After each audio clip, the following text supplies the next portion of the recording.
They're man's best friend on the battlefield. The dogs helping our soldiers stay safe while serving overseas. Here to show us how it's done. They're man's best friend on the battlefield. The dogs helping our soldiers stay safe while serving overseas. They're going to come here to show us how it's done. All this time, the river flows endlessly.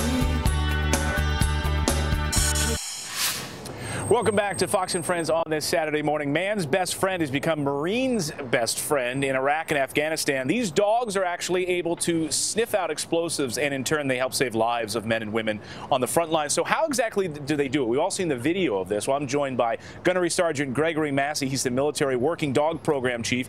And over here is Richard McDonald. He's a senior trainer and South Carolina site manager for the American Canine Interdiction. Now I've got all the pleasantries out of the way. Let's dive in. Nice to meet you guys. You too, sir. So how do you guys, working with these dogs in Afghanistan, it's really a cost savings too for our American military budget over there, because it's really helping soldiers get what they need better than some of the mechanical equipment that we'd be spending billions of dollars on, right? Yes, sir. And we're spending about, what, $60,000 to train these dogs? Around $60,000 to $80,000 is the total cost for the training, the vet bills, and whatnot. So, what are these dogs doing over there specifically to help our troops? They are finding IEDs, and the big thing with the IEDs is they work off leash. So the dog is out in front of a patrol, either mounted or dismounted, to find IEDs. And the Marines are safe back here. It could be 100, 200 meters behind the dog. So if an IED does go off, they're out of the kill zone. Now, these dogs take an enormous amount of resources to train. Richard, you've been handling the training of these dogs for a long time. What goes into making one of these dogs battlefield ready? Well, we give them 14 weeks of training. Then we certify them, bring the Marine handlers in, 5-week handlers course, send them to Mojave Viper, 29 Palms, California for their desert training.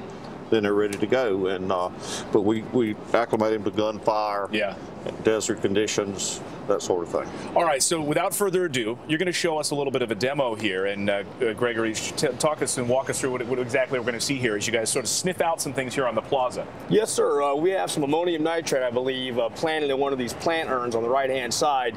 And what Richard's going to do is just push the dog out using his command to push the dog forward, and the dog immediately is hunting, looking for the explosive. So the dog's running out there right now. He's sniffing. Wow. He managed to sniff that. Oh, he's looking around in each of these plants. And it's right there. Wow, he already found it. And so he's sitting down.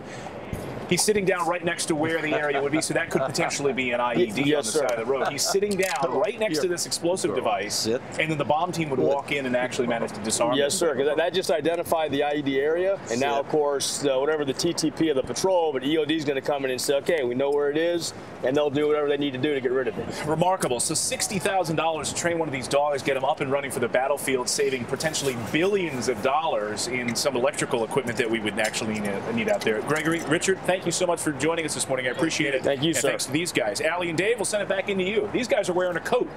These guys aren't cold.